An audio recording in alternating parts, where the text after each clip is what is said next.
para saber se eu programei as equações certas, é o seguinte. Vocês vão ter que chegar à equação de onda da Lambertiano mais que se é igual a zero, e da Lambertiano mais que se b igual a zero. O E e o B tem que satisfazer a mesma equação de onda. Senão aqui tem que ser o B. Não sei se aparece um C2, alguma coisa desse tipo. E aí eu consigo dizer, beleza, E e B estão satisfazendo equações de onda, mas com um termo homogêneo. Porque isso aqui está me dando menos ômega 2 sobre C2, mais K2, mais C2, igual a zero. Então, E2 igual a P2C2 mais M2C4. Você está descrevendo de forma massiva. Então, o cheque para ver se as equações estão certas é saber se E e B satisfazem a mesma equação de onda com o mesmo termo homogêneo. Certo? Feito isso, acertado que o sistema está bem proposto, vocês vão buscar o Lagrangiano. Está claro? Não é?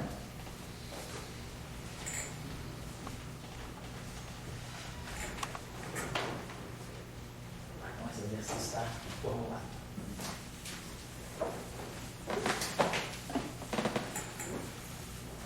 Só para acabar, já que o intervalo foi saltou por usar, eu vou dar 5 minutos e dou dispenso vocês. Só para dar uma dica fácil. Então, o que nós aprendemos aqui, eu estou tentando ilustrar para vocês aí, é a passagem. Quer dizer, nós temos um sistema de campos, e aí a gente propõe uma densidade lagrangiana que pode depender desses campos, das suas derivadas temporais, das suas derivadas espaciais, e eventualmente do próprio T e do próprio X. Então, a gente quer saber como é que ficam as equações de campo que eu fazer. Agora, em geral, qualquer que seja esse campo, vou colocar um princípio variacional. Vou fazer variações arbitrárias, variando φ. Então, claro, o meu ΔL vai ser a derivada explícita de L em relação a φ, ΔΦ. Quer dizer, quando eu escrevo isso aqui, significa que eu estou variando L em relação a φ, mantendo φ ponto, DI φ, Tx constante. Também quando a gente fala na mecânica das partículas. Depois eu vou variar esse termo aqui. Então eu vou ter que pegar uma variação de L em relação a φ ponto e aqui o delta φ ponto. Depois vou derivar L em relação às derivadas espaciais do φ, delta DI, delta φ. E só. Aqui não tem dependência. Então, vamos supor que o Lagrangiano dependa só, como a gente fez até agora, das derivadas primeiras do tempo e das derivadas primeiras nas coordenadas espaciais. Então, lembrando aquela mesma historinha, aqui eu posso escrever esse termo como sendo ddt de dl dφ ponto delta φ menos ddt de dl dφ ponto delta φ. Ou seja, fiz a mesma coisa, tiro uma regra de Leibniz aqui para expressar esse termo como delta φ livre. Então, jogo a derivada desse produto aqui menos a derivada do primeiro termo. Semelhantemente, procedo aqui. Esse termo aqui eu vou escrever como sendo o DI, a derivada de L em relação a dφ, delta φ, menos derivada em relação a xy de dl, menos d dxy d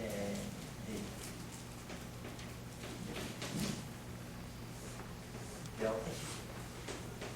Então, dessa forma, eu consegui aliviar, produzir um delta φ puro, um delta φ puro livre, outro delta φ livre. Claro, às custas de um termo que na ação é uma derivada temporal e de um outro termo que na ação é uma derivada espacial. Então, lembrando que eu estou dentro da ação, isso aqui é termo de superfície, e isso aqui é termo de superfície. Então, quem tem que ser zero é o coeficiente do delta φ. Então, é o que a gente obtém as chamadas equações de ordem Lagrange, que é ddt de dl dv ponto mais ddxi da derivada de L em relação a df menos dl dφ igual a zero. Então, são as chamadas equações de ordem Lagrange. Para o meu sistema, eu chamar esse ddx e posso chamar esse dv. Da mesma forma que a gente tem lá na mecânica ddt de dl dq ponto menos dl dq igual a zero. Lá na mecânica nós não temos derivada em relação às coordenadas espaciais, porque as coordenadas só dependem do tempo. Aqui o campo depende de t e de x, então eu tenho que acrescentar um tempo semelhante, vem naturalmente do princípio variacional. Então, essas aí são as equações de ordem Lagrange, tá? Para esse sistema. Eu queria que vocês, como exercício em casa, e vamos ver o que significa isso.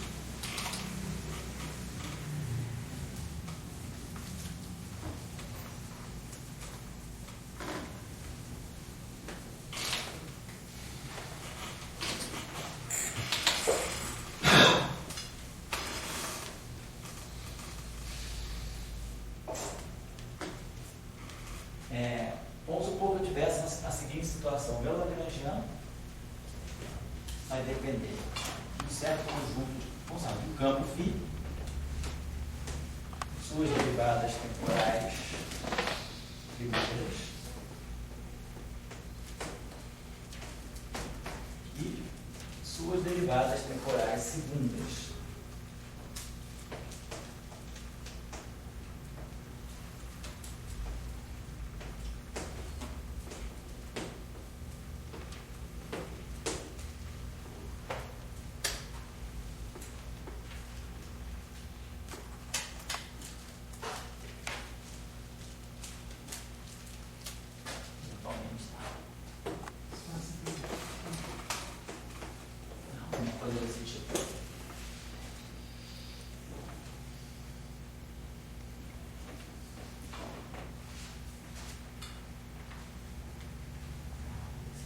Separar essas derivadas, eu devia também pensar em algo desse tipo. E derivadas segundas mistas, tipo derivada espacial da componente temporal. Px. Então, a pergunta que eu peço a vocês, para, por favor, verificar é como é que ficam as equações de ordem Lagrange agora para esse Lagrange. O análogo daquilo. Aquelas são as equações de ordem Lagrange, né? Então, rederivar, quer dizer, obter as equações de ordem Lagrange para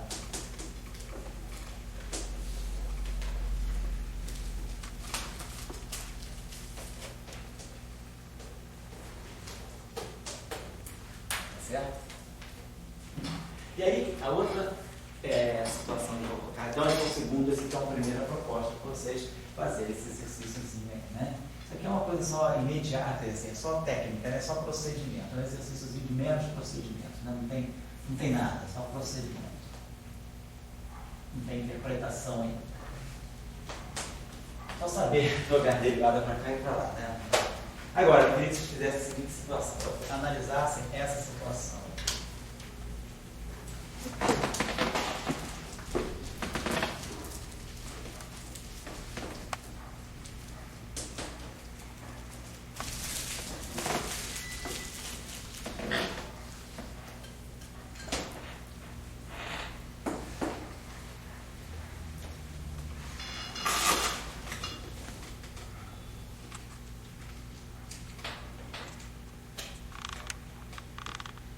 A situação que eu queria que vocês analisassem essa. Suponha um campo escalar. Vamos colocar direto. Aqui é um campo escalar.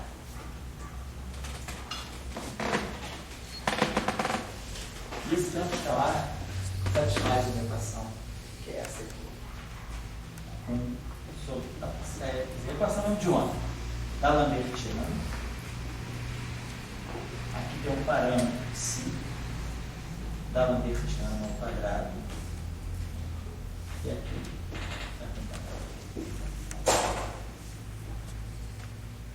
psi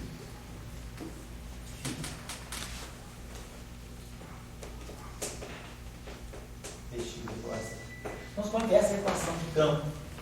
Tem um campo que satisfaz uma equação de propagação, uma equação diferencial, uma equação de onda desse tipo aí. Vamos só mais um pouquinho explicar melhor o que está acontecendo ali. Então, tem a seguinte situação.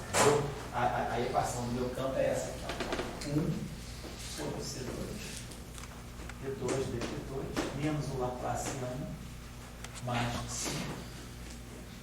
Igual assim, é o normal. Aí aparece um termo novo, um parâmetro alfa, pode ser pequeno, mas é uma perturbação dessa dinâmica, que vai ser algo desse tipo. 1 sobre C2, D2, dt2, menos Laplaciano ao quadrado, atuando em φ igual a zero. Então, eu tenho um termo que perturba, né, vamos dizer assim, a propagação lá, aquela propagação chamada hiperbólica. Coisa do tipo T2 menos Laplaciano, que é uma coisa bem conhecida nossa da relatividade, a equação de onda de D'Alembert, uma equação chamada hiperbólica. Agora eu introduzo um termo que tem derivada segunda, derivada quarta, na verdade, 4 derivadas temporais, 4 derivadas espaciais e depois um termo misto, D2, dt2, Laplaciano. E aí, o que isso aí pode, o que esse campo pode vir a descrever? O que está em jogo aí? Tá? Então, a pergunta é o que pode estar sendo propagado.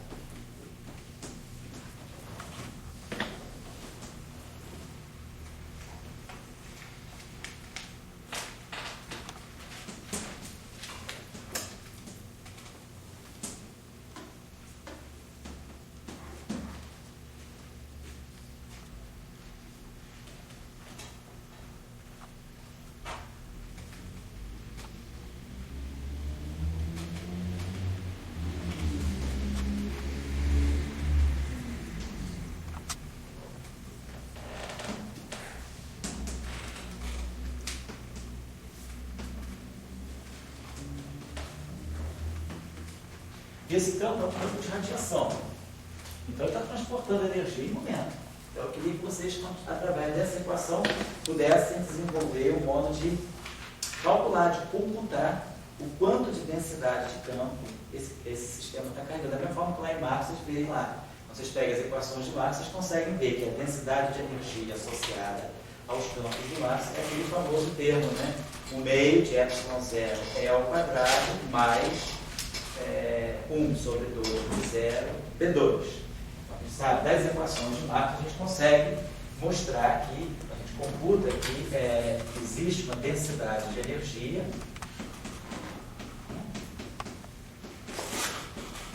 carregada pelos campos E e B que se propagam no mapa.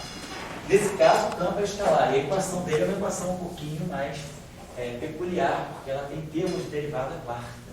Então, é uma propagação um pouquinho mais sutil do que a simples propagação ondulatória. O que significa uma onda se propagar com termos de derivada segunda, derivada quarta?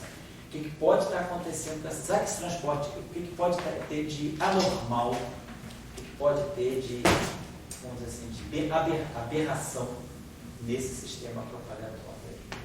E aí, a outra questão que eu coloco é propor, né, que chegar à densidade de Lagrangiano, que descreve essa equação. Propor uma densidade de Lagrangiano que possa descrever essa equação. A resposta pode vir daqui. Eu já estou dando esse exercício preparando vocês, porque quando eu tenho termos de derivadas segundas aqui, eu vou fazer 2 integrações por partes.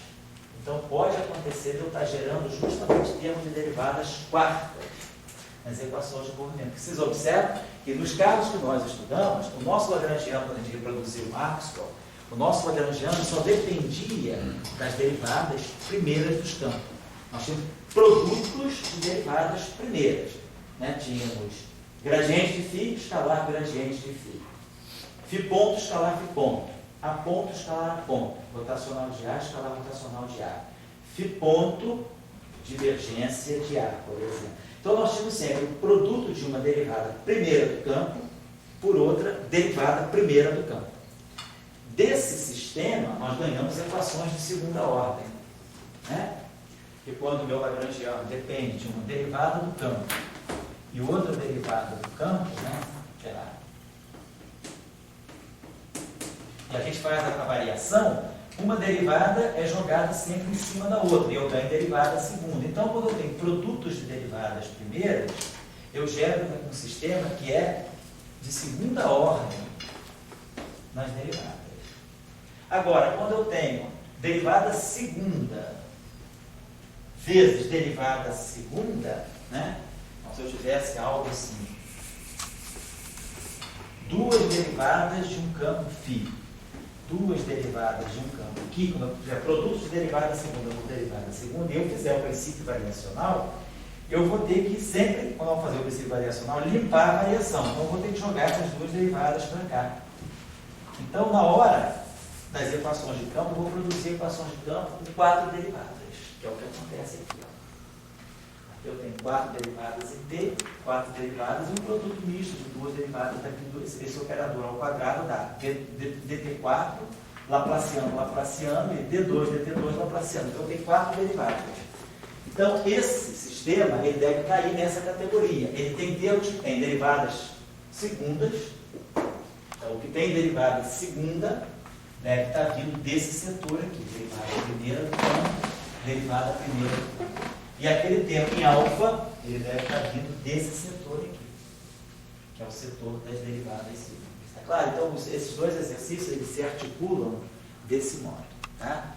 Primeiro, perceber o que é um lagrangiano com derivadas superiores e depois pegar um exemplo explícito e ver o que significa uma onda se propagar com derivadas superiores. O que há de anormal? Será que essa onda... Vocês vão ver, pela densidade de energia, vocês já vão ter uma ideia de que tem algo muito anormal nesse sistema. Pode ter uma patologia muito séria nesse sistema. Essa onda é cheia de onda. Essa onda é cheia de onda, cara. Exatamente. Boa, baiano. Tinha que ter um baiano poeta aqui, né? Então tá legal. Tinha que ser vocês, né? Então tá aí. Então, pela densidade de energia, vocês já podem desenvolver uma percepção de que tem algo estranho com essa onda. Tá claro? O problema é físico. Qual é o problema que está acontecendo, né? Então tá, eu vou deixar vocês com isso aí. Posso repetir aí.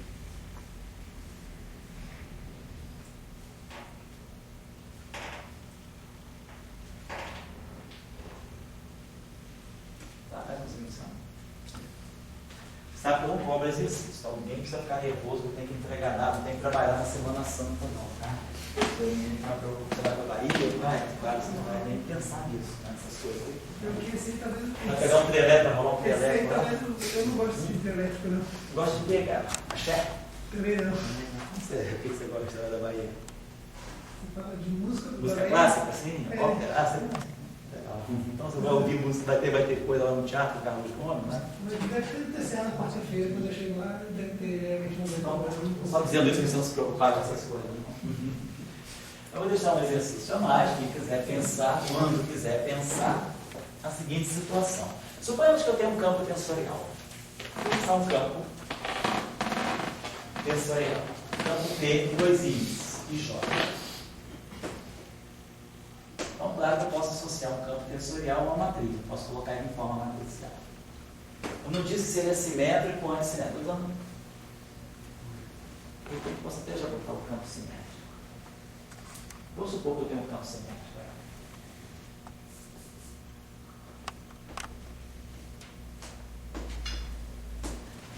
Então, nós sabemos que um campo simétrico pode ter traço. Vamos dizer que a gente propõe a seguinte densidade de lagrangiano para ele.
aqui, por exemplo, eu estou tirando a divergência desse campo tensorial. Isso aqui é como se fosse a divergência desse campo tensorial quadrado. Ó. Beleza, tá?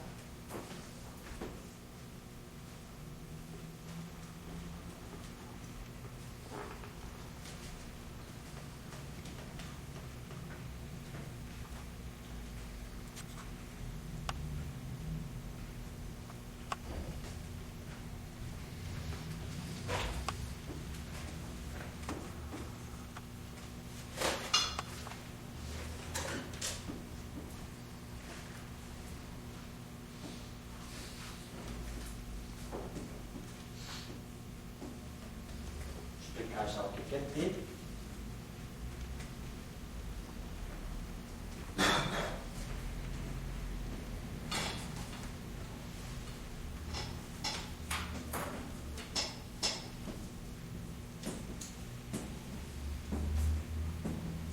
T, esse T que eu botei ali, ó, escalar ali, é o traço de T. T e I, que é o traço de T igual. Então, tenho esse Lagrange. Eu quero que vocês escrevam então as equações de área Lagrange. Equações de área Lagrange.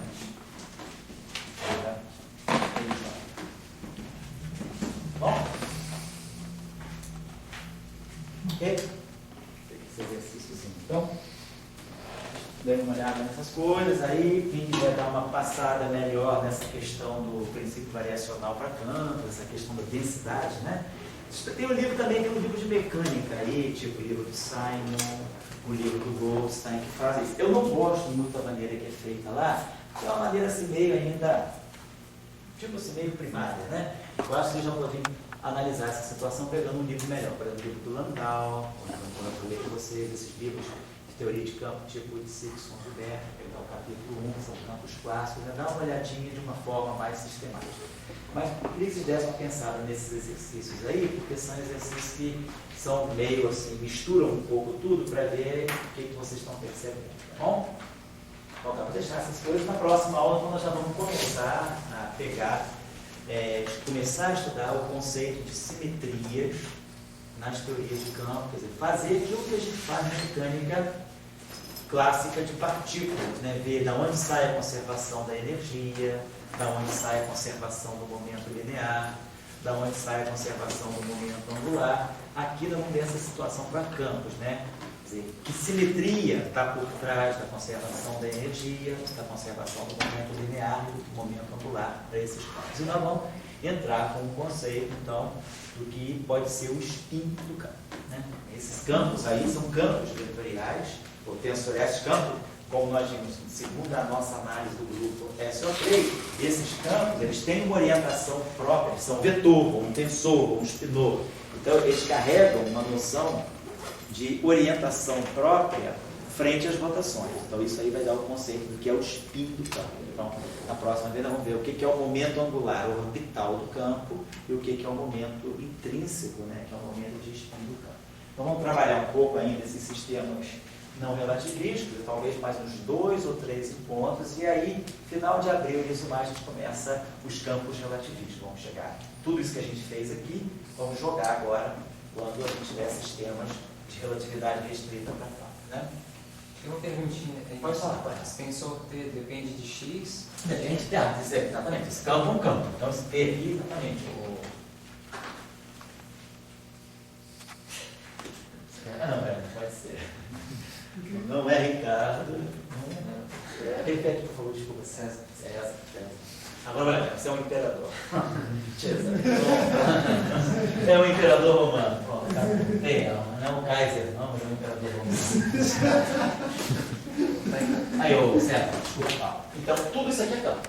É um campo tensorial, é um campo matricial, onde cada elemento dessa matriz depende de T e de X. Para uma situação física, tentem pensar uma situação física onde vocês têm um campo que seja uma matriz. Não é o caso de Mach. No caso de Mach, vocês têm E e B. Tem 2 campos vetoriais. Mas em que situação vocês conhecem grandezas, uma grandeza que poderia ser um campo desse tipo?